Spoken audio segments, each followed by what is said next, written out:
स्वं दर्पणदृश्यमाननगरी तुल्यन्निजान्तर्गतं पश्यन्नात्मनि मायया बहिर्भूतं यथा निद्रया यः साक्षात् कुरुते प्रबोधसमये स्वात्मानमेवाद्वयं तस्मै श्रीगुरुमूर्तये नमः इदं श्रीदक्षिणामूर्तये बीजस्यान्तरिवाङ्कुरो जगदिदं प्राङ्निर्विकल्पं पुनः मायाकल्पितदेशकालकलनां वैचित्र्यचित्रीकृतं मायावीव विजृम्भयत्यपि महायोगी वयस्वेच्छया तस्मै श्रीगुरुमूर्तये नमः इदं श्रीदक्षिणामूर्तये तस्मै श्रीगुरुमूर्तये नमः इदं श्रीदक्षिणामूर्तये। ॐ सहना भवतु सहनौ भुनक्तु सह वीर्यं करवावहै तेजस्विनावधीतमस्तु मा विद्विषावहै। ॐ शान्तिः शान्तिः शान्तिः। सदाशिवसमारम्भां शङ्कराचार्यमध्यमाम् अस्मदाचार्यपर्यन्तां वन्दे गुरुपरम्पराम्। ॐ 33 श्लोक विचारयन्नामरणं नैव आत्मानं लभेत चेत् जन्मान्तरे लभेतैव प्रतिबन्धक्षये सति। એટલે 33મા શ્લોકની અંદર આ બધા વર્સિસ અત્યારે જે શ્લોકો બધા ચાલી રહ્યા છે 30મા શ્લોકથી શરૂ કર્યું છે અને એમાં વિદ્યારણ્ય સ્વામીજી એક બહુ મહત્વની વસ્તુ કહી રહ્યા છે કે આ અપરોક્ષ જ્ઞાન જે છે એ માત્ર મહાવાક્યના વિચાર દ્વારા શક્ય બને છે. એટલે અર્થાત ઉપાસના વગેરેથી પ્રતિબંધ નિવૃત્તિ થાય. જે ઉપાસનાની વાત કરવામાં આવી ને અહમ બ્રહ્માસ્મિ ઉપાસના, નિર્ગુણ બ્રહ્મ ઉપાસના, એનાથી પ્રતિબંધ નિવૃત્તિ થાય પણ તેથી જ્ઞાન ન જન્મે. જ્ઞાન તો કેવળ મહાવાક્યથી જ જન્મે અને પરોક્ષ જ્ઞાન તમને જે છે અવાંતર વાક્યથી જન્મે. એ પણ આપણે જોઈ લીધું. અવાંતર વાક્ય એટલે બ્રહ્મના સ્વરૂપનું નિરૂપણ કરતા વાક્યો જે છે જેમાં બ્રહ્મ અને આત્મા વચ્ચે, જીવાત્મા અને પરમાત્મા વચ્ચે ઐક્ય બતાવેલું ન હોય. એટલે એવા જે વાક્યો જે છે એ બધા વાક્યોને અવાંતર વાક્યો કહેવાય. એનાથી પરોક્ષ જ્ઞાન જન્મે અને અપરોક્ષ જ્ઞાન મહાવાક્યથી જન્મે. અને અપરોક્ષ જ્ઞાનનો અર્થ શું? એટલે આપણે કહું કે ભાઈ સ્પષ્ટ સમજ.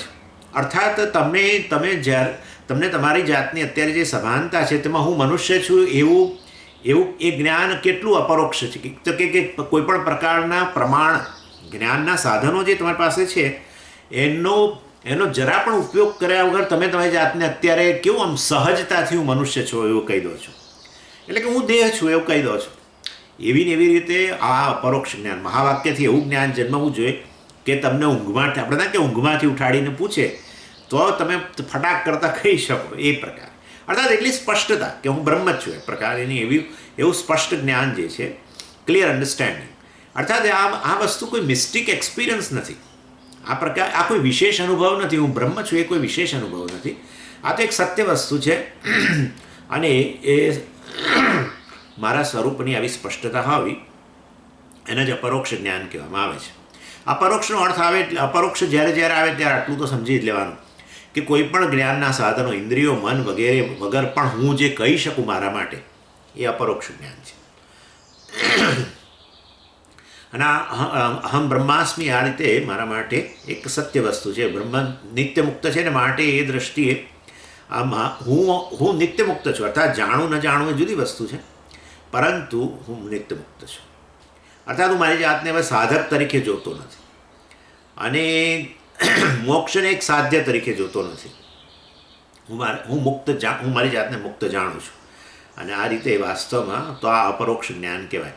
હવે હું મારી જાતને સાધક ન માનતો હોઉં કે હજુ મોક્ષ પ્રાપ્ત કરવાનો બાકી છે એવું મને ખાતરી થઈ ગઈ હોય એ પ્રકારની, તો જરૂર આ વસ્તુ બતાવે છે કે એ અપરોક્ષ જ્ઞાન છે. એટલે આ બંને મિસકન્સેપ્શન છે. કહેવાનો આશય આટલો, હું એક સાધક છું, વેદાંતનો સાધક છું, મુમુક્ષુ છું. આવું જો કહીએ તો એનો અર્થ કે હજુ આ જ્ઞાન પરોક્ષ જ્ઞાન જન્મ્યું નથી. અને મોક્ષ મારા જીવનનું ધ્યેય છે. હું મુમુક્ષુ છું, મોક્ષ મારા જીવનનું ધ્યેય છે. આ બંને મિસકન્સેપ્શન છે. કારણ કે અહમ વાસ્તવમાં મુમુક્ષુ છે જ નહીં, હું તો બ્રહ્મ છું.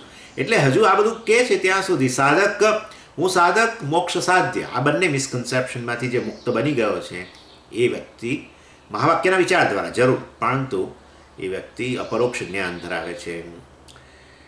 અને જ્યાં સુધી આવું જ્ઞાન ન જન્મે ત્યાં સુધી મારે આ મહાવાક્ય પર વિચાર કરવાની, મહાવાક્યનું વિશ્લેષણ કરવાની જરૂર છે. મહાવાક્યનું વિશ્લેષણ એટલે વિચાર, મહાવાક્ય વિચાર. મહાવાક્ય વિચાર એટલે મહાવાક્યનું શ્રવણ અને એનું મનન. That's all. આ બંને વસ્તુ ચાલુ રાખવી જોઈએ. એટલે આ પ્રશ્ન ઊભો થાય છે કે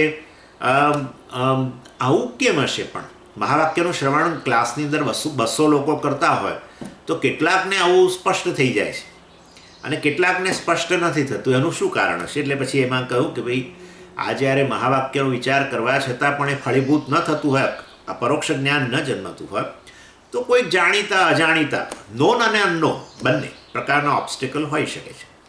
અને શ્રવણ જે છે એ શ્રવણ 2 કામ કરે. એટલે આટલું બધું શ્રવણનું ઇમ્પોર્ટન્સ કેમ છે કે શ્રવણ છે ને પ્રતિબંધ નિવૃત્તિમાં મદદરૂપ બને છે.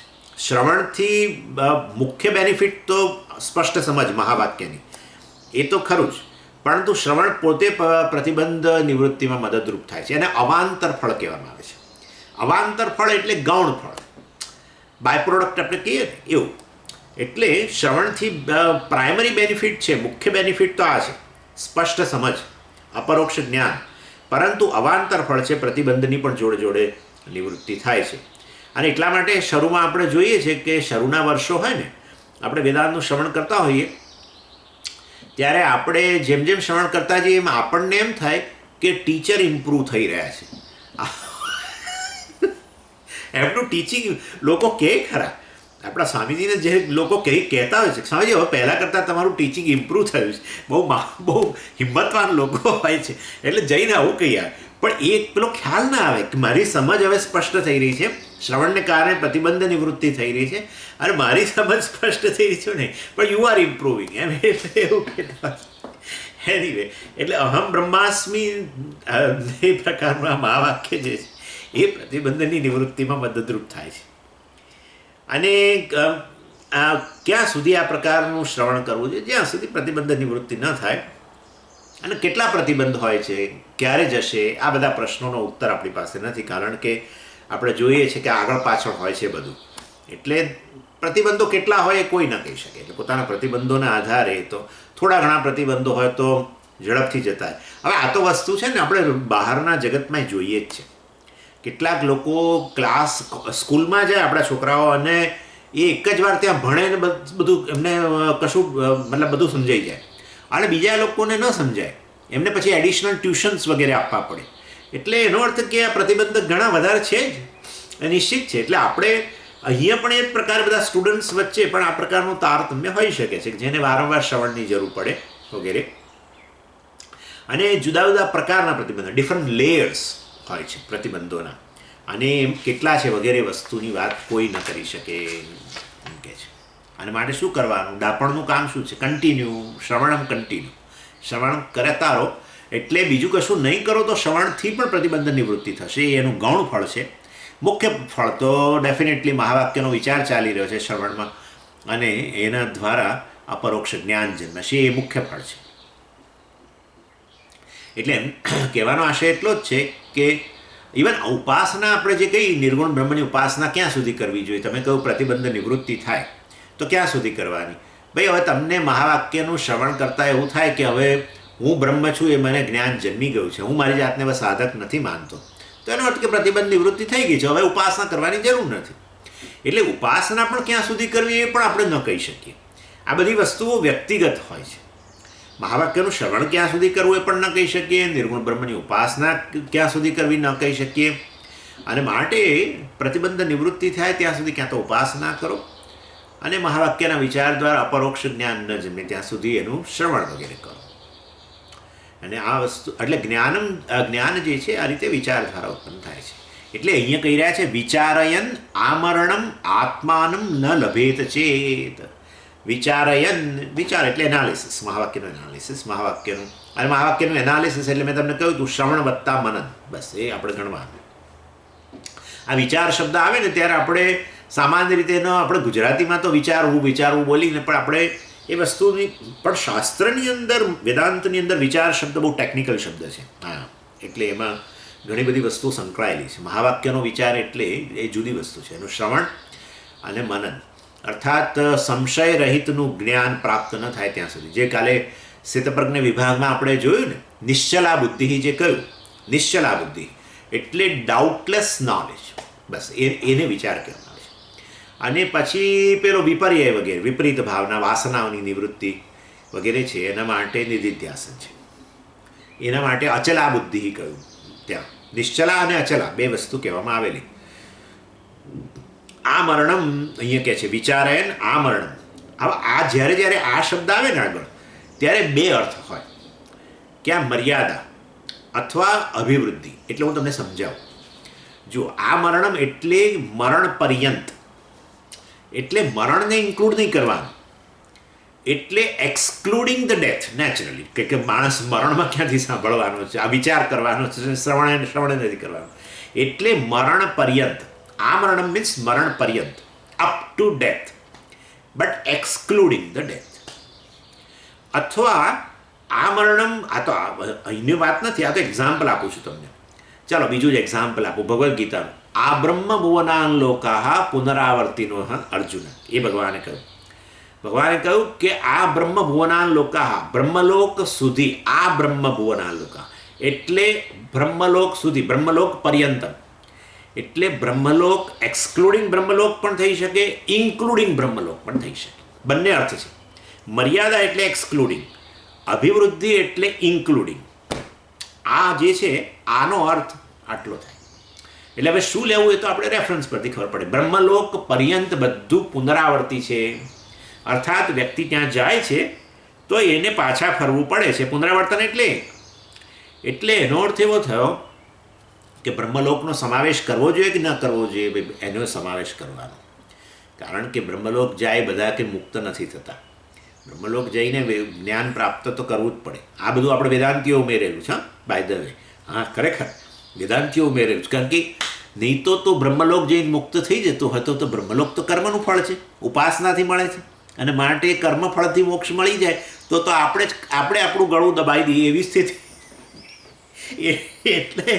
એટલે આપણે તરત બહુ સેફલી વેદાંતિઓ કહી દે ત્યાં જઈ અને બ્રહ્માજીના મુખેથી ચતુર્મુખ બ્રહ્માજી પાસેથી 4 ઉપનિષદનું શ્રવણ, 4 વેદ છે ને, એટલે એનું શ્રવણ કરીને મુક્ત બને.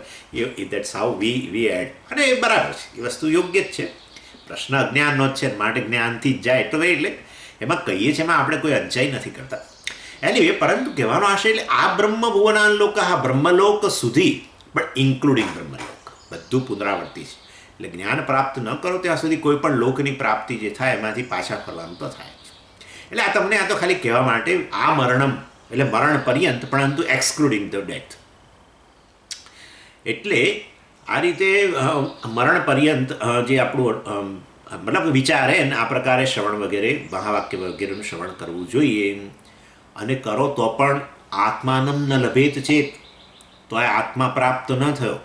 અર્થાત આત્મા પ્રાપ્ત ન થયો એટલે આત્મવિષયક સ્પષ્ટ સમજ, અપરોક્ષ જ્ઞાન ન જન્મ્યું એમ ગણવાનું આપણે.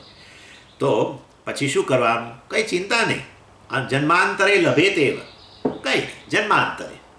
મેં તમને કહ્યું હતું ને, જન્માંતર એટલે અન્ય જન્મ જન્માંતરમ, દેહાંતરમ અન્ય દેહ દેહાંતરમ, બસ એ રીતે. લોકાંતરમ અન્ય લોક લોકાંતરમ.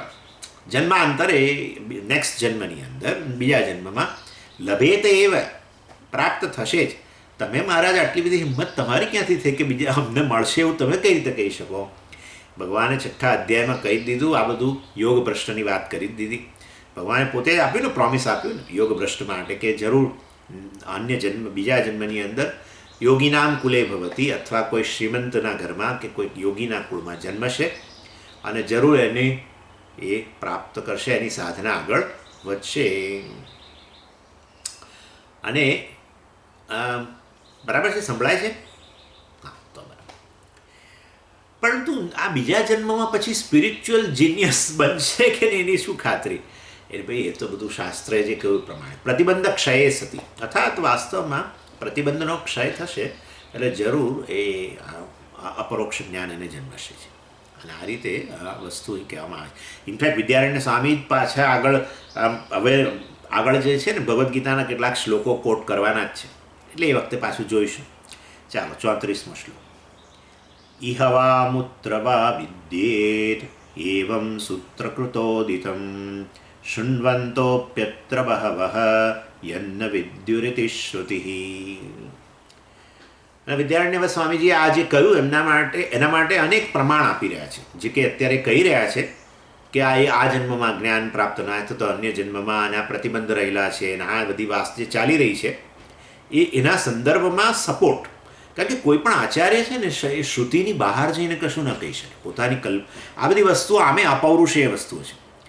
પ્રતિબંધ કેટલા રહેલા છે એ કોઈ ન કહી શકે, અને અન્ય જન્મમાં પ્રાપ્ત થશે ને આ બધી વસ્તુઓ કોઈ બોલી ન શકે, કોઈની હિંમત જ નથી આવું બોલાય.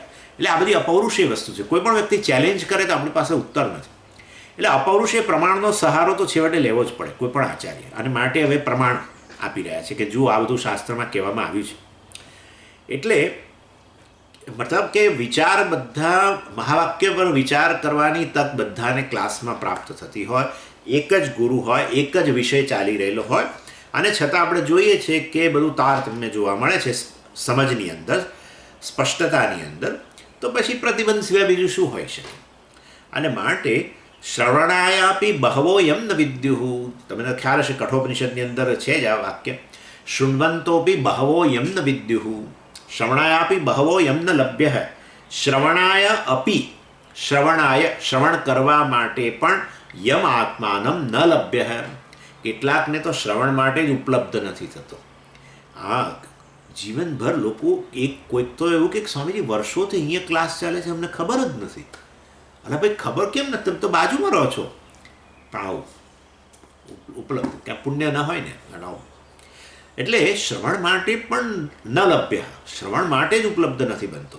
પછી યમરાજાએ કહ્યું કઠોર શૃण्वन्तः અપી, અને સાંભળી રહ્યો હોય છતાં પણ બહવઃ યમ ન વિદ્યુઃ. અનેક લોકો, બહવઃ, બહુ શબ્દ પરથી બહવઃ, બહુવચન, બહુ એટલે અનેક લોકો. અનેક લોકો જે છે એમના માટે સાંભળતા હોવા છતાં પણ એ નથી સમજી શકતા. એનો અર્થ શું થયો? પ્રતિબંધ છે, પ્રતિબંધ છે. એટલે એ કોટ કરે છે અહીંયા. એટલે ઘણા બધા લોકો સાંભળતા હોય અને છતાં પણ, અને એટલે છે ને આમ તો શાસ્ત્ર અને આચાર્ય કોઈ પણ શ્રોતા બહારનું ન કાઢી શકે, એના માટે શાસ્ત્ર અને આચાર્ય પૂરેપૂરી કાળજી લે છે ખરેખર.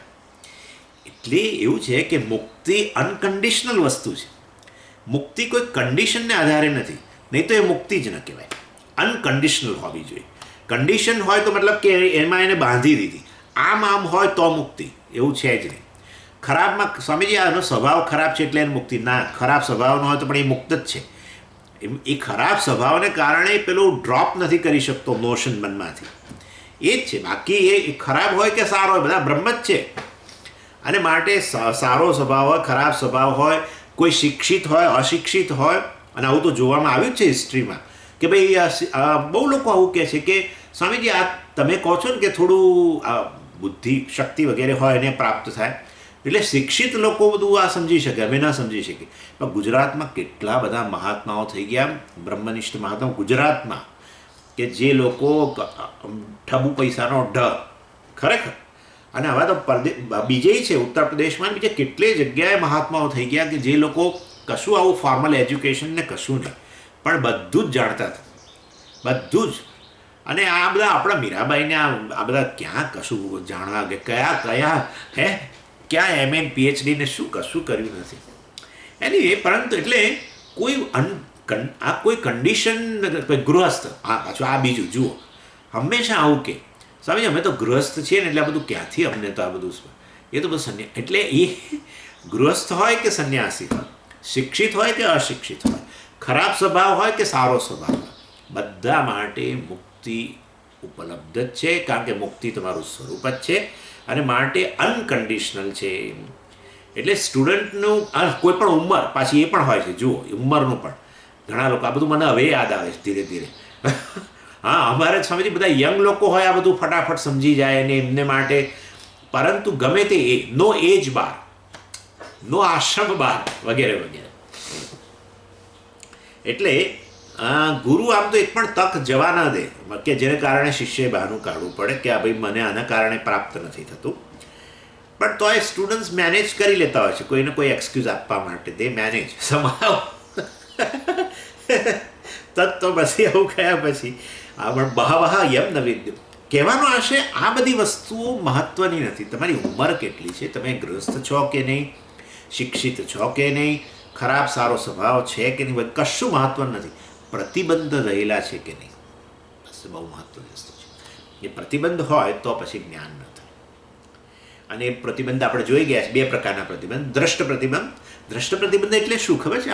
આપણે આવું જ્યારે કહે ને આપણને કે હું બ્રહ્મ છું ને પૂર્ણ છું ને વાસ્તવમાં હું જ સુખ સ્વરૂપ છું ને હું જ અભય સ્વરૂપ છું ને મરણથી મુક્ત છું, ત્યારે જો આવો પ્રશ્ન થાય ને કે હું કેવી રીતે આવું હોઈ શકું, આ દ્રષ્ટ પ્રતિબંધ છે. કારણ કે આ તો તમારા સીધા સીધા અનુભવનો જ વિષય છે.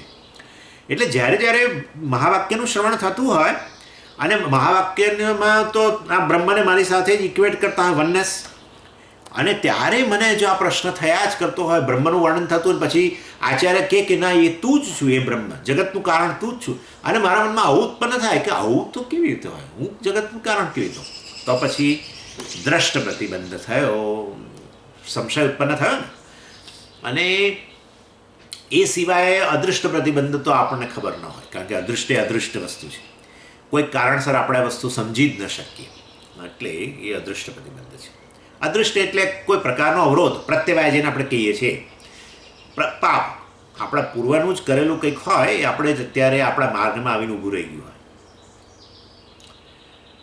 એટલે કોઈક વાર આપણે આ પ્રતિબંધને આઈડેન્ટિફાય કરી શકીએ, સમજી શકીએ, કોઈ વાર ન કરી શકીએ.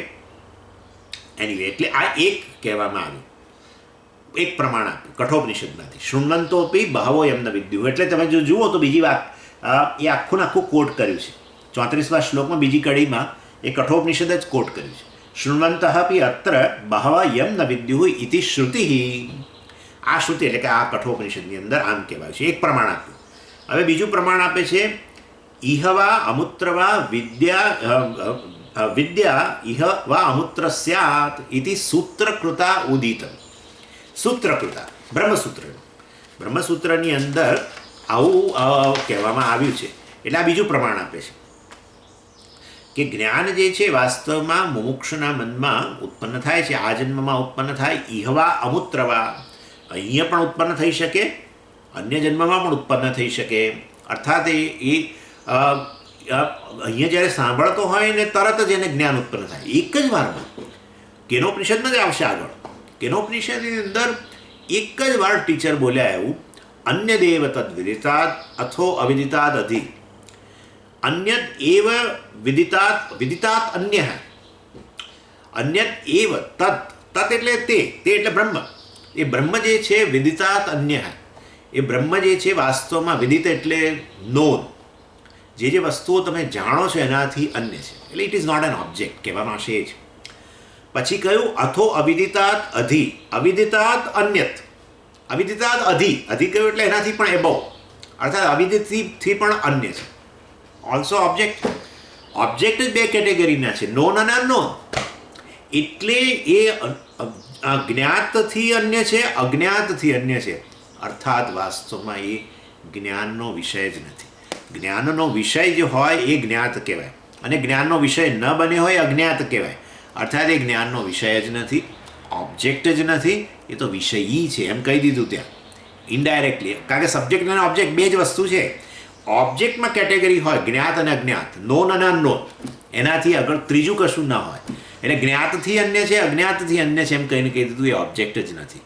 It is the very nature of the subject.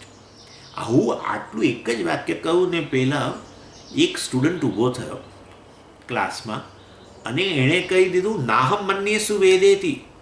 Non વેદેતી વેદ છે, અને યોનસ્તદ વેદ તદ્વેદ, નો ન વેદેતિ વેદ છે. એટલે કહ્યું ગુરુજી હું નાહમ બંને શું વેદેતી, હું એવું નથી કહેતો કે હું બહુ સારી રીતે એને જાણું છું, પણ હું એવું એ નથી કહેતો કે એને નથી જાણતો. અર્થાત સારી રીતે જાણું છું એટલે જ્ઞાત, અને વાસ્તવમાં હું નથી જાણતો એવું નહીં. અર્થાત આત્મા તો વાસ્તવની અંદર સતત સ્ફુરી રહેલો છે, સ્વયં સિદ્ધ છે, સ્વયં પ્રકાશ છે. માટે હું આત્માને નથી જાણતો એવું પણ નથી કહેતો, અને હું એમ પણ નહીં કહું કે હું એને સારી રીતે જાણું છું. કારણ કે જ્ઞાન વસ્તુ જે છે, વિષય જે છે, જેમ જ્ઞાનનો વિષય હોય એને તમે સારી રીતે જાણતા હોય, અને યોનસ તદ્વેદ તદ્વેદ આ ક્લાસમાં બેઠેલા જે છે એ જે હું આ વાક્ય જે બોલ્યો એ જે સમજી શક્યા છે એ લોકો પણ આત્માને સારી રીતે જાણે છે. આવું બોલીને જતો રહે. એક જ વાર ટીચરે કહ્યું અન્ય દેવ તદ્વિદિતાદ અથો અવિદિતાદ અધિ, અને એણે ઊભા થઈને કહ્યું કે હું આત્માને સારી રીતે જાણું છું એવું પણ નથી. અર્થાત એ જ્ઞાનનો વિષય છે એવું નથી કહેતો, પણ માટે અજ્ઞાત જે છે આત્માને જાણતો જ નથી એવું નથી કહેતો, કારણ કે એ સ્વયં સ્ફુરી રહેલો છે, કારણ કે ચૈતન્ય છે. અને માટે આવું કહીને ગયો, અને એના સિવાયના બધા કોઈ ન સમજે, કોઈ ના સમજ્યા. એટલે એ પછી ટીચરને થયું કે આ એ પ્રતિબંધ વગરનો હતો, એ ગયો. હવે પ્રતિબંધવાળા બધા બેઠા છે, એમને શું કરવાનું? એટલે મહારાજે પછી બીજી કથા શરૂ કરી, અને એમાં એમણે પેલી દેવતાઓની કથા કહી અને બતાવ્યું. એ જ વસ્તુ બતાવી, આપણે જોઈશું એ વસ્તુ. શ્રોત્રસ્ય શ્રોત્રમને બધું જે કહ્યું, અર્થાત એ કહેવાનો આ પાછળ એ હતો કે આ પ્રત્યેક ઇન્દ્રિયો કામ કરી રહી છે દેવતાઓના અનુગ્રહને કારણે, પણ છેવટે એની પાછળ કોણ છે? બ્રહ્મ છે. શ્રોત્રસ્ય શ્રોત્રમ ચક્ષુષ ચક્ષુ. એટલે હવે આવું એ સીધું આ બીજા બધા ન સમજી શક્યા, માટે દેવતાઓની એક કથા કહેવામાં આવી કે આ બધા દેવતાઓ આમ મૂછ પર તાવ દઈને બધા પેલી પાર્ટીની અંદર કહી રહ્યા હતા કે એટલે અમે વિજય પ્રાપ્ત કર્યો અસુરો પર, અમે વિજય પ્રાપ્ત કર્યો, અને ત્યારે પેલા યક્ષ પછી આવ્યા વગેરે એમ કહેવાનો આશય છે. અર્થાત પરમાત્મા એમને લેસન આપવા માગતા હતા કે તમે બધા કામ કરી શકો છો, તમે બધાએ જે વિજય પ્રાપ્ત કર્યો એની પાછળ છેવટે એ સર્વશક્તિ તો મારી જ હતી. એટલે વાસ્તવમાં જે સમજી જાય સીધો શ્રોત્રસ્ય શ્રોત્રમ ચક્ષુષ ચક્ષુ, ચક્ષુને ચક્ષુ પ્રદાન કરનાર, ચક્ષુને જોવાની શક્તિ પ્રદાન કરનાર ચૈતન્યને કારણે છે. ઇન્દ્રિયો ચેતન બની ત્યારે એને રૂપનું જ્ઞાન થાય, નહીં તો ક્યાંથી થાય? એટલે ઇન્દ્રિયો તો ચેતન બની ન શકે, તો સૂક્ષ્મ મહાભૂતોમાંથી ઉત્પન્ન થયેલી જળ વસ્તુ છે. આ તો એનો પર અનુગ્રહ ચૈતન્ય એનો છે, બ્રહ્મનો અનુગ્રહ છે. પણ આવું ન સમજી શક્યા તો પછી આવી વાર્તા કરવી પડે, દેવતાઓએ વિજય પ્રાપ્ત કર્યો નામ ને તેમ. એ ન સમજી શક્યા કેટલાક તો પછી કહ્યું કે ભાઈ જીવનના કર્મયોગ વગેરે હોવું જોઈએ. એ પણ કહ્યું પછી આગળ કર્મયોગ વગેરે હોવું જોઈએ, ઉપાસના વગેરે હોવી જોઈએ, અને એ સાધનનું અનુષ્ઠાન કરો તો પ્રતિબંધ દૂર થાય, રાગદ્વેષ વગેરે જાય, અને તો તમને ખબર પડે. આટલું બધું પતી ગયા પછી બધા સમજી ગયા, પણ એક ન સમજો. પાછો એ ઊભો થયો અને એ કહે છે કે મહારાજ હવે છેલ્લું વાક્ય લગભગ કે ઉપનિષદમાં છેલ્લું, ઉપનિષદમ ભ્રો બ્રૂહી. મહારાજ કંઈક ઉપનિષદનું શ્રવણ કરાવો તો સારું. એટલે તો આખું આ શું ચાલ્યું અત્યાર સુધી?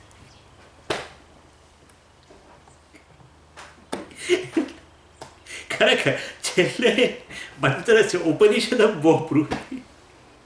પણ આચાર્ય બિચારાએ એકદમ ઠંડુ દિમાગ રાખીને કહ્યું કે ભાઈ અત્યાર સુધી મેં તને કહ્યું બેટા એવું કેને શીતમદે શરૂ કરી. એ બતાવે પ્રતિબંધ કેટલા સ્તરના હોય છે. એટલે બ્રહ્મસૂત્રની અંદર આવ્યું ઇહવા અમૂત્રવા. આ જન્મમાં કે પછીના જન્મમાં, જો કે સૂત્ર જુદું છે. સૂત્ર આવું છે ઐહિકમ અપી અપ્રસ્તુત પ્રતિબંધે તદ દર્શનાત. ઐહિકમ ઇહ સંબંધી ઐહિકમ અપી આ જન્મમાં જ, ઇહ એટલે આ જન્મમાં, આ લોકમાં, આ શરીરમાં છો ત્યારે, અપ્રસ્તુત પ્રતિબંધે, પ્રતિબંધ પોતાની પ્રસ્તુતિ ન કરે, પ્રતિબંધ પ્રેઝન્ટ ન કરે પોતાના, અર્થાત પ્રતિબંધનો ક્ષય થઈ જાય તો અહીંયા જ જ્ઞાન થાય. ઐહિકમ અહીંયા જ જ્ઞાન થઈ જાય. તદ દર્શનાત, વ્યાસાચાર્યજી પાછા એ હોશિયાર છે. તદ દર્શનાત અર્થાત હું મારા ખિસ્સામાંથી નથી કહેતો ભાઈ, આવું બધું શાસ્ત્રમાં કહ્યું છે. તદ દર્શનાત અર્થાત શ્રુતિમાં આ વસ્તુ કહેવામાં આવી છે. એનીવે એટલે પરંતુ વિદ્યારણ્ય સ્વામીજી પ્રથમ લાઈન જે છે 34મા શ્લોકમાં એમાં બ્રહ્મસૂત્રનું પ્રમાણ આપે છે, અને બીજી લાઈનની અંદર કઠોપનિષદ. પ્રમાણ આપે છે. એટલે આ રીતે વાસ્તવમાં તદ્દર્શનાત એટલે બધા જ આ વસ્તુ તો બધાના અનુભવનો વિષય છે, અથવા આ વસ્તુ આપણે સમજી શકીએ છીએ અને આપણે જોઈએ છીએ. પણ તદ્દર્શનાતનો એવો પણ અર્થ થાય કે આપણે જ્યારે શ્રવણ વગેરે કરી રહ્યા છીએ અને આપણી સાથે બીજા સહાધ્યાય વગેરે હોય ત્યારે આ બધી વસ્તુઓ આપણે જોઈ શકીએ છીએ, આપણા અનુભવનો વિષય બને છે એવું પણ આપણે કહી શકીએ. કારણ કે જોઈએ છે કે કેટલાક લોકો સમજી જાય છે, કેટલાક લોકો નથી સમજી શકતા, કેટલાક લોકો વારંવાર શ્રવણ કરવા છતાં પણ નથી સમજતા. આ બધું આપણે જોઈએ જ છે. એટલે આ બધો વસ્તુ આપણા અનુભવનો વિષય છે એવું પણ જાણે કે કહી રહ્યા છે. તદ્દર્શનાત જે છે સૂત્રમાં રહેલો શબ્દ એ એનો પણ નિર્દેશ કરે છે. એટલે આ એ જે કહ્યું ને બહુ વસ્તુ બિલકુલ સત્ય છે કે આ આચાર્ય પણ આશ્ચર્ય છે અને વક્તાએ આશ્ચર્ય છે. કારણ કે વસ્તુ આપણે જોઈ હતી, જો તમને યાદ હોય તો આશ્ચર્ય જ્યારે એ આપણે ભગવદ્ ગીતામાં એ શ્લોક ચાલ્યો ને ત્યારે આપણે જોયું હતું કે કેવી રીતે આચાર્ય એના વક્તા જે છે એ આશ્ચર્ય છે, આત્માનું વર્ણન કરનારા. એના શ્રોતા આશ્ચર્ય છે, અને શ્રવણ કરવા છતાં એવું જ્ઞાન પ્રાપ્ત નથી થતું એ આશ્ચર્ય છે. આવું બધું આવેલું એ વખતે. એટલે આ રીતે so many wonders in a class એમ. એટલે બધી વસ્તુઓ વંડર છે. ટીચર વંડર છે, શ્રોતા વંડર છે, બધું. અને આ પ્રક્રિયા ચાલી રહી છે. જે વસ્તુનું શબ્દોથી વર્ણન ન થઈ શકે એ આત્મા છે, અને એનું કેવળ શબ્દોથી વર્ણન કરીને એને જ્ઞાન આપે છે. આશ્ચર્ય જ કહેવાય. એનીવે ચલો, એટલે આ રીતે બધું આશ્ચર્ય છે. ચાલો 35મો શ્લોક. ગર્ભ એવ શયાનઃ સન્ન વામદેવો વબુદ્ધવાન પૂર્વાભ્યસ્ત વિચારેણ તદ્વદધ્યયનાદિષુ. એટલે વ્યાસાચાર્યજી બ્રહ્મસૂત્રમાં જે છેલ્લે પેલું જે કહ્યું ને તદ્દર્શનાત, સૂત્ર આવું હતું ને, ઐહિકમપી અપ્રસ્તુત પ્રતિબંધે તદ્દર્શનાત. એટલે એ તદ્દર્શનાત શબ્દ જે છે એ જ વસ્તુ જાણે હવે આ એનો અર્થ શું થાય છે અહીંયા વિદ્યારણ્ય સ્વામીજી સમજાવી રહ્યા છે. અર્થાત કે આવા તો બધા કેટલાય ઇન્સ્ટન્સ છે, કેટલા બધા ઉદાહરણો છે કે જેમાં શ્રવણમ થઈ ગયેલું હોય અને જ્ઞાન પછી જન્મે. શ્રવણ થઈ ચૂકેલું હોય એક જન્મમાં, અને જ્ઞાન બીજા જન્મમાં થાય એવું. આવું તો બધું ઘણું છે. આના સંદર્ભમાં મને યાદ આવે છે પૂજ્ય સ્વામીજી એવું કહેતા કે ઘણીવાર ક્લાસમાં એ જોક કરતા હોય ને તો ઘણા બધા સમજી જતા હોય, પણ ઘણાને પેલી ટ્યુબલાઇટ ન થાય તો એ જોકને ન સમજી શકે, એટલે એ ન હસે નહીં. અને પછી એ જ્યારે 2-3 દિવસ પછી એકવાર સવારે બાથરૂમમાં સ્નાન કરતા હોય ને જે પેલી ટ્યુબલાઇટ એકદમ થાય અને બાથરૂમમાં હશે પછી કે હા સ્વામીજી આવું કહેવા માંગતા. એટલે શ્રવણ કર્યું એક કાળે અને જ્ઞાન બીજા કાળે જન્મે એ વસ્તુ જોવામાં આવે છે. એટલે કે જે વામદેવ ગર્ભે એવ શયાનઃ વામદેવ ગર્ભે એવ શયાન સન્ન, એટલે being in the womb of a mother. Vamdev ઋષિના સંદર્ભમાં પણ આવું જ થયું. એટલે ઐતરેય ઉપનિષદમાંથી લીધું છે એકચ્યુઅલી. બીજા અધ્યાય ઐતરેય ઉપનિષદમાં બીજા અધ્યાયમાં 5મો મંત્ર છે, છેલ્લો મંત્ર. મતલબ ગર્ભે એવ શયાનઃ એક્સ્ટ્રાઓર્ડિનરી કેસ છે કહી શકીએ આપણે. વામદેવનું ઉદાહરણ તમને ખબર છે, વારંવાર આપવામાં આવે છે કે વામદેવ જ્યારે ગર્ભમાં રહ્યા અને ગર્ભમાં જ રહીને એમણે આવી રીતે એક પ્રોક્લેમ કર્યું, હું જ મનું છું ને હું આ છું ને હું તે છું ને આ સર્વ મહાભૂતો રૂપે હું રહેલો છું ને આ જે કંઈ અત્યારે પ્રાણીઓ છે બધા એ પણ હું જ છું ને જે ગયા એ બધા હું છું વગેરે વગેરે વગેરે. અને આ રીતે પોતાનું બ્રહ્મજ્ઞાન આ રીતે ગર્ભની અંદર એમણે પ્રગટ કર્યું. એટલે એનો અર્થ શું થયો? હવે આ વસ્તુ જો કે વેદ કોઈ આવું કહી શકે કે ગર્ભમાં બાળક બોલે જ કેવી રીતે? અલા ભાઈ આ ચર્ચા ન થાય, કારણ કે વેદની અંદર જ આ તો કહેવામાં આવ્યું છે. ઇનફેક્ટ બૃહદારણ્યક ઉપનિષદમાંય છે. બૃહદારણ્યક ઉપનિષદમાં પણ વામદેવનું ઉદાહરણ છે. ઐતરેયમાં તો છે જ છે, પણ બૃહદારણ્યક ઉપનિષદમાં પણ છે. એટલે આ વેદના માટે પ્રમાણ છે, અને કે જેમાં વામદેવજી આ રીતે ગર્ભમાં રહીને આ પ્રકારે ડિક્લેર કર્યું, જ્ઞાન એમનું સ્પષ્ટ થયું. અને એવું પણ એમણે કહ્યું કે હું પહેલાં માનતો હતો કે હું આ શરીરમાં બદ્ધ છું, હવે મને ખબર પડી કે હું આ શરીરરૂપી પિંજરામાંથી મુક્ત થઈ ગયેલો છું, પરમાત્મા છું, હું જીવ નથી વગેરે વગેરે. બહુ બધું ઘણું કહ્યું હતું એમણે. એટલે ગર્ભે એવ શયાન, શી ધાતુ છે બીજા ગણમાં, એના પરથી શયાન બને છે, ગર્ભમાં સૂતા. આમ તો શી ધાતુનો અર્થ અર્થાત આપણે શયન શબ્દ તો આપણા ગુજરાતીમાં છે, એટલે અર્થાત ગર્ભમાં શયન કરતા અર્થાત ગર્ભમાં જ હતા ત્યારે અવબુદ્ધવાન સ્પષ્ટ જ્ઞાન. બુદ્ધ ધાતુનો અર્થ જાણવું. અવ પ્લસ બુદ્ધ ધાતુ મીન્સ સ્પષ્ટ રૂપે જાણવું. અવબુદ્ધવાન કોણ? વામદેવ અવબુદ્ધવાન. વામદેવે સ્પષ્ટપણે જ્ઞાન પ્રાપ્ત કર્યું. પણ કેવી રીતે ખબર પડી તમને કે સ્પષ્ટ જ્ઞાન પ્રાપ્ત કર્યું? આપણે એમણે ડિક્લેર કર્યું કે હું મનું છું, હું આ છું, તે છું, હું આ શરીરમાં બદ્ધ નથી, શરીરરૂપી પાંજરામાં બદ્ધ નથી, હું તો મુક્ત છું, પરમાત્મા છું, વગેરે વગેરે. તો આ તો સ્પષ્ટપણે બ્રહ્મજ્ઞાન જ છે. અને માટે અને ક્યાં એ વખતે એમને મહાવાક્યનો વિચાર કરવાની ક્યાં તક હતી? ગર્ભમાં તો બરાબર છે ને, કંઈક માતાએ તો કશું શીખ્યું, બિચાર માતાને જ જ્ઞાન નહોતું, તો એ માતા તો ક્યાંથી શીખવે? અને પેલું નારદજી આવીને જેમ પ્રહલાદજી ખબર છે ને, પ્રહલાદજી તો ગર્ભમાં હતા ને નારદજી કયાતું ને ગર્ભમાં કોના કયાતુની માતાનું નામ બોલાવીશ, પ્રહલાદજીની માતાનું નામ કયાતું હવે યાદ નથી આવતું મને અત્યારે. પરંતુ નારદજી આવ્યા ને પ્રહલાદજી વખતે ગર્ભમાં હતા. નારદજીએ બધો ધર્મનો ઉપદેશ આપ્યો. પ્રહલાદજી બધો એ સમજી ગયા અને બધું પછી એને કારણે પ્રહલાદ ભક્ત પણ બન્યા. એનીવે એટલે ચાલો એ તો નારદજી રૂપી ગુરુ આવ્યા હતા ને બધું. પણ વામદેવના સંદર્ભમાં તો આવા કોઈ ગુરુ આવ્યા હોય ને એમને આવું ગર્ભમાં હોય ને જ્ઞાન આપ્યું હોય એવું કંઈ જોવા મળતું નથી. તો પછી એમને જ્ઞાન ક્યાંથી આવ્યું? એટલે એનો અર્થ એવો થયો કે વિચાર, મહાવાક્યનો વિચાર પૂર્વજન્મમાં કરેલો હોય, શ્રવણ વગેરે, અને પછી પ્રતિબંધ ક્ષય થતાની સાથે જ એ ટ્યુબલાઇટ જેમ પેલા ભાઈને થઈ એ પ્રકારે આમને પણ આ જ્ઞાન થયું. એટલે વાસ્તવમાં પૂર્વજન્મમાં વિચાર અને અન્ય જન્મમાં આ પ્રકારનું પ્રતિબંધ દૂર થતાં જ્ઞાન, અપરોક્ષ જ્ઞાન જન્મે એ વસ્તુ આપણે જોઈ શકીએ છીએ. પણ પૂર્વજન્મમાં જે વિચાર કરતા હતા, શ્રવણ વગેરે કર્યું, એ વખતે કેમ એમને સ્પષ્ટ જ્ઞાન કેમ ના થયું? એટલે તો ભાઈ અમે કહીએ છીએ, તમને આ ઉદાહરણ તો એટલે આપીએ છીએ કે પ્રતિબંધ રહેલો છે. પ્રતિબંધને કારણે વાસ્તવમાં નથી થયું ને, નહીં તો એટલે એ જ તો તમને કહીએ છીએ કે શ્રવણ કરતા હો, એક જ ક્લાસની અંદર એક જ આચાર્ય, એક જ વિષય ચાલતો હોય અને છતાંય કેટલાક લોકો નથી સમજતા, કેટલાક સમજે છે, તો પછી પ્રતિબંધ આપણે જેમ કહ્યો એવી રીતે શ્રવણ વખતે વામદેવજીને જ્ઞાન નહીં થયું હોય અને પછી પ્રતિબંધ દૂર થતાં જે અપરોક્ષ જ્ઞાન એમને જન્મ્યું. અને માટે ગર્ભવાસ દરમિયાન જે પ્રતિબંધ દૂર થઈ ગયો અને એને કારણે એમણે આ પ્રકારે કહ્યું. એટલે આ વસ્તુ આપણે વાસ્તવમાં અનુમાનથી સમજી શકીએ, આપણે માટે પ્રત્યક્ષ નથી. એટલે આ અનુમાન કહો, અર્થાપત્તિ તો કહો, વગેરે દ્વારા આપણે માની લઈએ કે પ્રતિબંધ નિવૃત્ત થયો જોઈએ, કારણ કે શ્રવણ એ વખતે કર્યું નથી અને શ્રવણ કર્યા વગર વાસ્તવમાં એમને આ પ્રકારનું અપરોક્ષ જ્ઞાન જન્મે નહીં, એ પણ ખરું.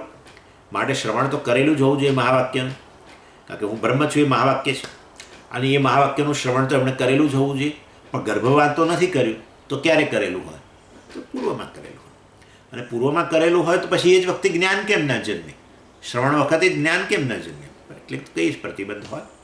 અને માટે ગર્ભવાસ દરમિયાન પ્રતિબંધ દૂર થયો છે અને એને કારણે એમને આ અપરોક્ષ જ્ઞાન જન્મ્યું. આ પ્રકારે આપણે અર્થાપત્તિ, અનુમાન, પ્રિઝમ્પશન વગેરે કરવું પડે, પ્રત્યક્ષ ન હોય આપણા માટે.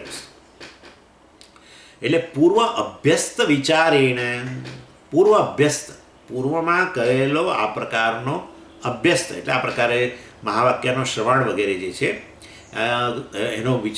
એનો જે અભ્યાસ થયો છે ને એના દ્વારા જે એનું જે શ્રવણ વગેરેથી એમણે જે મહાવાક્યનું વિશ્લેષણ કરેલું છે, એટલે એને કારણે પૂર્વજન્મમાં એમને આ પ્રકારે આટલો અભિચાર તો થયેલો છે પરંતુ એમને જ્ઞાન જન્મેલું નથી. એટલે પૂર્વ અભ્યસ્ત વિચારેણ યદ્વત અધ્યયનાદિશુ, એટલે વાસ્તવમાં આના માટે ઉદાહરણ આપે છે. યદ્વત એટલે જેવી રીતે અધ્યયન વગેરેમાં થાય છે, એ આપણું જ ઉદાહરણ આપે છે. પરંતુ હવે એ જમાનામાં પેલું વૈદિક અધ્યયન એટલે વેદનું ઉદાહરણ આપે છે.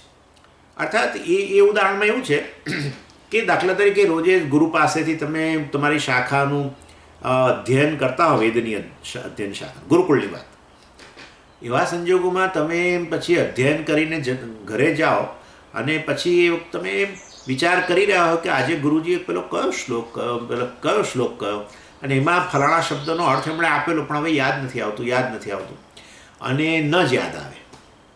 અને પછી થોડા દિવસ પછી ટ્યુબલાઇટ થાય એકદમ, હા આ વસ્તુ એમણે કહી. આવું થાય છે આપણને. આપણે કોઈક શ્લોક યાદ કરવાનો પ્રયત્ન કરતા હોઈએ, આવું બધું પણ ઘણીવાર ન યાદ આવે. એટલે એ કહેવાનો અહીંયા આશય છે યદ્વદ અધ્યયનાદિશુ, એટલે વૈદિક અધ્યયનના સંદર્ભમાં આપણે આપણી રીતે થતું હોય છે.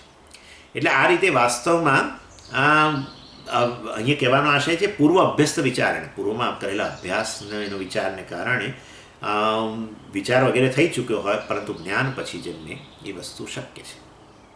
એટલે અવબુદ્ધવાન અર્થાત એ અવામદીજી આ રીતે જાણ્યું. અને ઘણીવાર મને તો યાદ છે કે પેલી આપણે પઝલ સોલ્વ કરતા હોય પેલી શબ્દો પેલું ક્રોસવર્ડ તો બહુ પ્રયત્ન કરીએ પણ એ ન જ બેસે.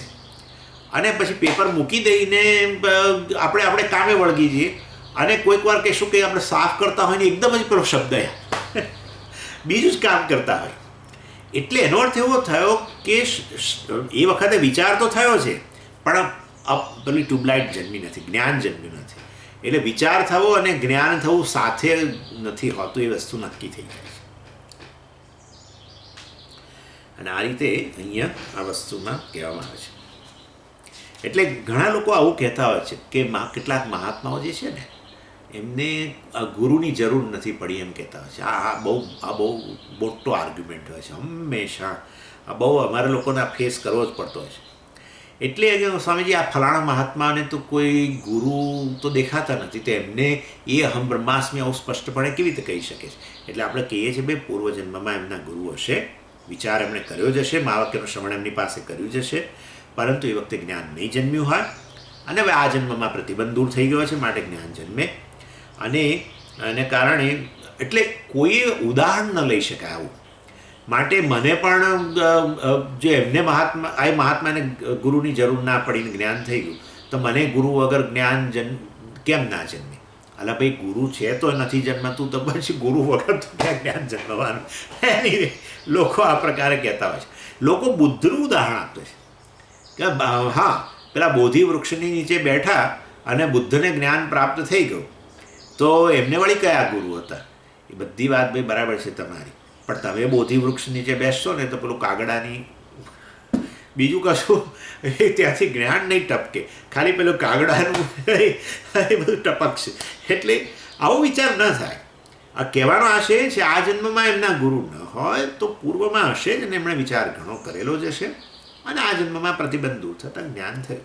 અને આપણે ઉદાહરણ આપ્યું કે આપણે પોતે કોઈ વાર શ્લોકને યાદ આવતો હોય, કોઈ પ્રોબ્લેમ પઝલ સોલ્વ કરવાનો પ્રયત્ન કરતા હોઈએ, બહુ વિચાર કરીએ પણ ન જ્ઞાન જન્મે, ન વસ્તુ સ્પષ્ટ થાય, પણ પછી સ્પષ્ટ થતી હોય છે. અને માટે આ વસ્તુ એટલે એક્સેપ્શનને રૂલ ન બનાવી શકાય એમ કહેવાનો આશય છે. એક્સેપ્શન છે એને રૂલ ન બનાવી શકાય. અને એવું કહે છે આ લોકો કે તમે એકવાર તમારા મનને ટ્રિગર કરો ને, દાખલા તરીકે હું એ પઝલ સોલ્વ આવું હવે આ મોડર્ન લોકો કરતા હોય છે કે તમે પઝલ સોલ્વ કરવાનો પ્રયત્ન કરો ને, અને તમારા મનને બહુ ટ્રિગર કરો એમાં, એ પેલો શબ્દ શોધવા માટે બહુ ટ્રિગર કરો, અને ન થયું. એટલે આપણે આપણા કામે વળગી જઈએ, પણ મન એનું કામ શરૂ કરી દીધું હોય. તમે એને ઇનિશિએટ કરો એ દિશામાં, એટલે બુદ્ધિ એ દિશામાં કામ કરવાનું શરૂ કરી દે. ઇનફેક્ટ ત્યાં સુધી કહે છે કે તમે રાત્રે સૂઈ જાઓ તો પણ મન એ દિશામાં કામ કરતું, પેલો શબ્દ શોધવા માટે જાણે કે. અને જેમ પછી તમને બીજે દિવસે ત્રીજે દિવસે જે ક્લિક થતું હશે, એનું કારણ તમે જે પેલું 2 દિવસ પહેલાં મનને જે તમે ઇનિશિએટ કરેલું, એ મન છેવટે એનો ઉત્તર લાવીને તમારા માટે જંપે છે. એટલે આવું આ મોડર્ન બધા થિંકર્સ આ પ્રકારે કહેતા હોય છે. એટલે એનીવે એટલે યદ્વત as in the case of આપણે જેમ કહીએ ને અધ્યયનાદિશું, વૈદિક અધ્યયન વગેરેના કિસ્સામાં જેવી રીતે થાય છે એવી રીતે અહીંયા પણ શક્ય છે. માટે વામદેવને મહાવાક્યનો વિચાર પહેલાં કરેલો હોય અને જ્ઞાન સ્પષ્ટતા વગેરે પછીના જન્મમાં બને એ વસ્તુ શક્ય છે. 36મો શ્લોક. બહુવારમધીતેપી યદા નાયાતિ ચેત પુનઃ દિનાંતરે અનદિત્યૈવ પૂર્વાધીતમ સ્મરેત પુમાન. આ જે ઉદાહરણ અહીંયા આપ્યું ને પેલું યદ્વદ અધ્યયનાદિશું, વૈદિક અધ્યયન વગેરેની અંદર પણ આવું જોવા મળે છે. શું કે તમે શ્લોક વગેરે છે, મંત્ર વગેરેને યાદ કરવાનો પ્રયત્ન કરતા હો, એનો શબ્દનો અર્થ યાદ કરવાનો પ્રયત્ન કરતા હો, તો વગેરેને છતાં એ શ્રવણ કાળે કે પછી જ્યારે વિચાર કરો ત્યારે નથી થતો જન્મતું એ જ્ઞાન, અને પછી જન્મે છે. એ જે ઉદાહરણ આપ્યું એનો વિસ્તાર હવે આ શ્લોકમાં કરે છે. બહુવારમ વિષયે અધીતે અપી. અધીતે સતી, આ સતી સપ્તમી છે. ઇવન વેન, સતી સપ્તમી એટલે when you do this then this thing will happen. આ પ્રકારનો એનો અર્થ હોય છે. એટલે બહુવારમ વિષયે અધીતે અપી, શાસ્ત્રે અધીતે અપી, ઘણીવાર શાસ્ત્રનું અધ્યયન વગેરે કરવા છતાંય ન આયાતી ચેત, એટલે છતાં પેલો અર્થ ન સ્પષ્ટ થતો. ન આયાતી એટલે એ આવ્યો નહીં, અર્થ એનો સ્પષ્ટ ન થયો.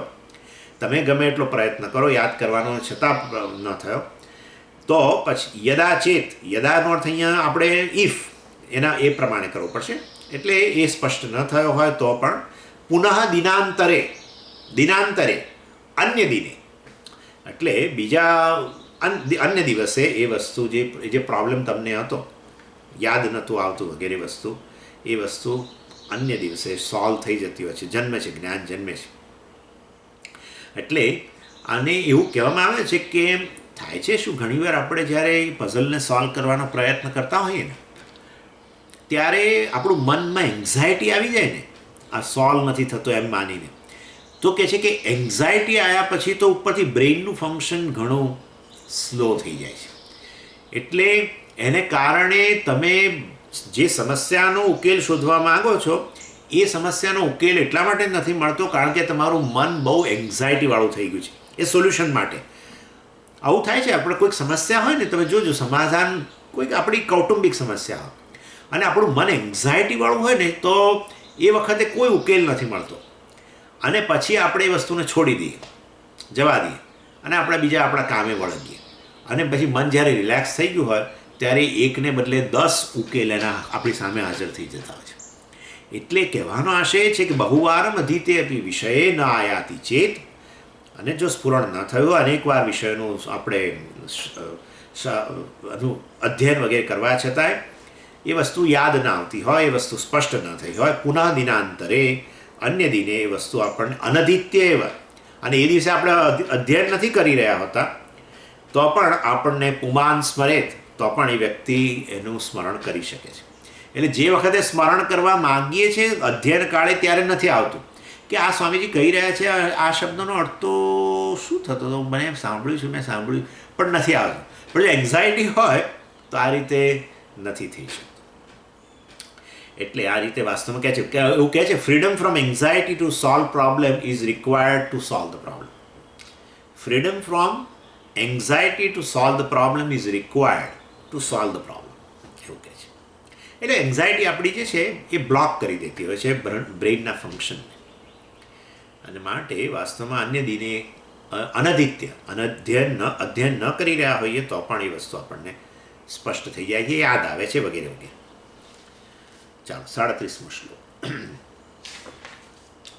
કાલેન પરિપચ્યન્તે કૃષિગર્ભાદયો યથા તદ્વદાત્મવિચારોપી શનૈઃ કાલેન પચ્યતે.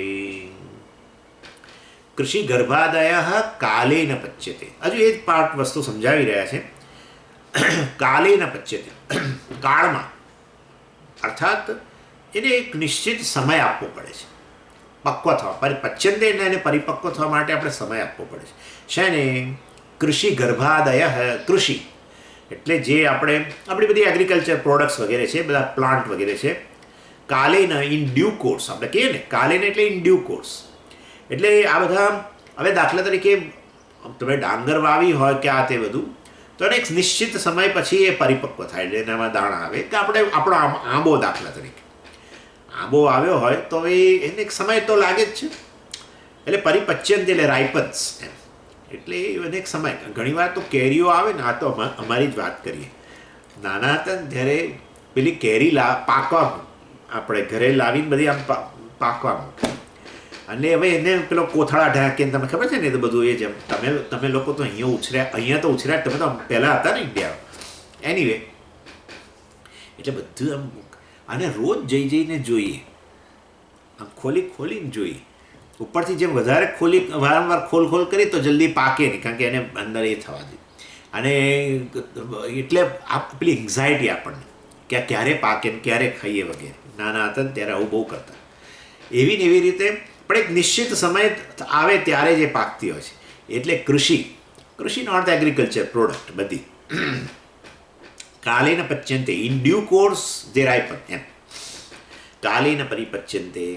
અને ગર્ભ ડેફિનેટલી માં બિચારી બહુ એન્શિયસ હોય. પહેલી વાર બાળક હોય તો એને બહુ હોય કે બાળકનો જન્મ થાય ને હું એને લાડ પ્યાર કરું આમ તેમને નેચરલી બાળકનું મોં જોવું હોય, એની સાથે સમય વિતાવવો હોય.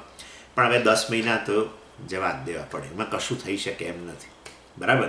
એટલે માં ગમે એટલી એન્શિયસ બને, જેમ અમે પેલી કેરી માટે એન્શિયસ બનતા એવી રીતે માં ગર્ભ માટે પણ કાલેન પરિપચ્યંતે ઇન ડ્યુ કોર્સે પરિપક્વ બને.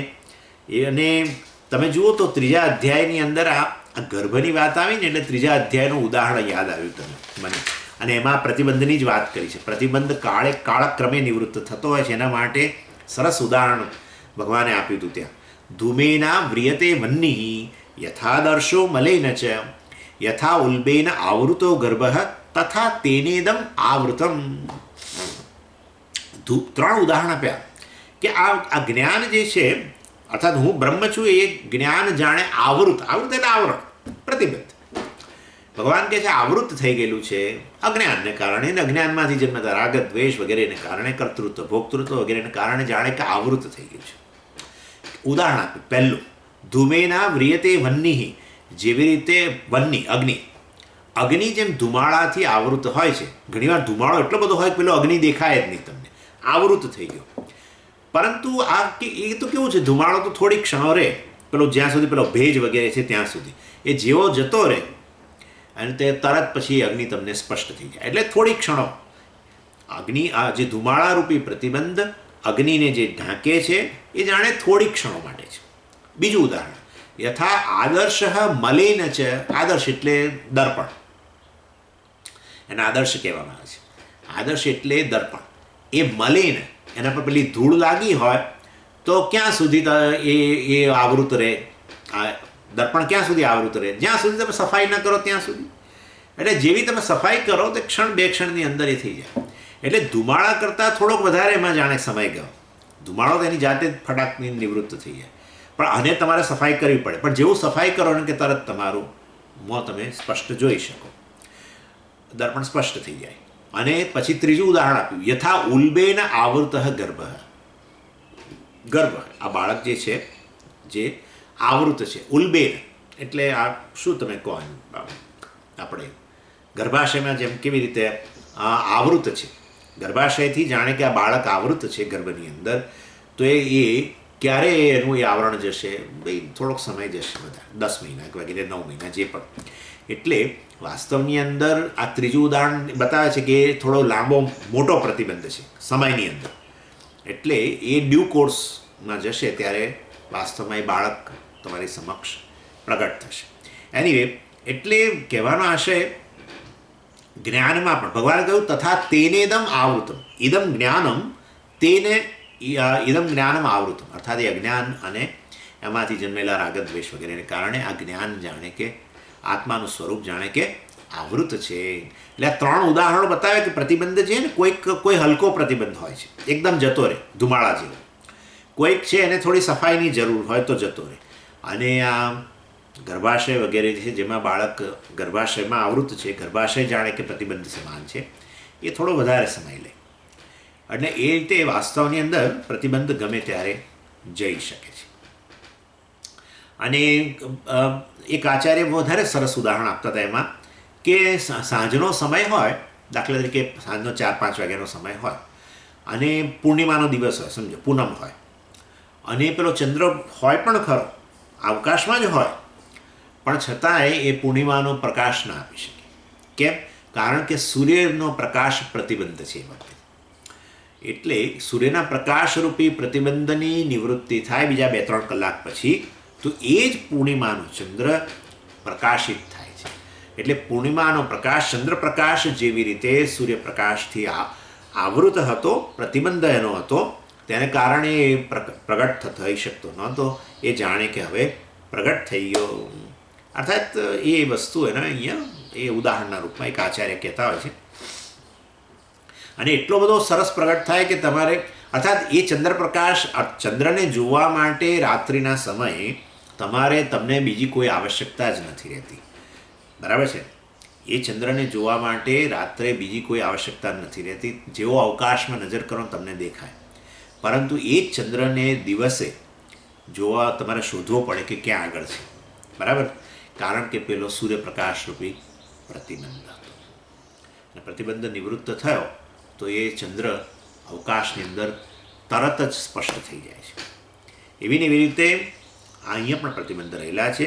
એટલે વારંવાર વિચાર વગેરે કરીએ તો પણ ત્યારે આ જ્ઞાન વગેરે જે છે એ ધીરે ધીરે ધીરે આપણું પરિપક્વ થતું જાય છે. જેમ જેમ પ્રતિબંધની નિવૃત્તિ થાય છે એમ આપણું જ્ઞાન પરિપક્વ થતું જાય છે.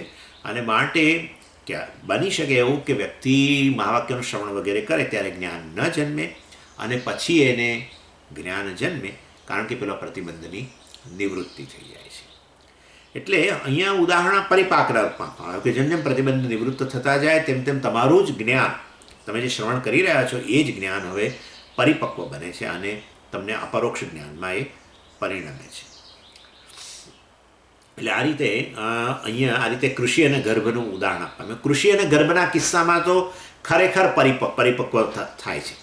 હે ને? આપણે કોઈ પણ ફળો છે એ બધા ખરેખર પરિપક્વ થતા હોય છે. આ ધાન્ય વગેરે પણ ખરેખર પરિપક્વ થતા હોય છે અને ત્યારે બીજ આવે એની અંદર. ગર્ભમાં પણ ખરેખર પરિપક્વતા રહેલી છે, પરંતુ એ આત્મજ્ઞાનમાં એ પ્રકારની પરિપક્વતા નથી. અહીંયા તો કેવળ પ્રતિબંધની નિવૃત્તિ છે, એ જ આપણે પરિપક્વતા ગણવી જોઈએ. એટલે તદ્વત, એટલે તેવી રીતે આ ઉદાહરણમાં જેવી રીતે છે એવી રીતે આત્મવિચાર આપી, આ આત્મવિચાર જે છે મહાવાક્યનું શ્રવણ વગેરે જે છે, શ્રવણ અને મનન જે કરી રહ્યા છો, શનૈ કાલે ન પચ્યતે, ચિંતા ના કરીશ ભાઈ, જરૂર શનૈ, ધીરે ધીરે, કાલે ઇન ડ્યુ કોર્સ એ રાયપન થશે જ, એ પરિપક્વ બનશે. અર્થાત વાસ્તવમાં એટલે ઇમ્પેક્ટ ઓફ લેટર ક્લાસીસ એ હંમેશા પછીના ક્લાસની અસર પૂર્વમાં આપણે ભણી ગયેલા એના કરતાં વધારે આપણામાં જણાય છે. એ બતાવે છે કે આપણું જ્ઞાન પરિપક્વ થઈ રહ્યું છે. અને જ્ઞાન પરિપક્વ થઈ રહ્યું છે એનો અર્થ કે અહીંયા ખરેખર પેલા કેરી જેમ પાકતી હોવું ન ગણતા આપણા પ્રતિબંધની નિવૃત્તિ થઈ ગઈ છે. અને આ રીતે એ વાસ્તવમાં આ વસ્તુ અહીંયા કહેવામાં આવે છે. આપણે આટલે સુધી રાખીએ. ઓમ પૂર્ણમદ પૂર્ણમિદમ પૂર્ણાત પૂર્ણમુદચ્યતે પૂર્ણસ્ય પૂર્ણમાદાય પૂર્ણમેવાવશિષ્યતે. ઓમ શાંતિ શાંતિ શાંતિ. હરિ ઓમ શ્રી ગુરુભ્યો નમઃ. હરિ ઓમ.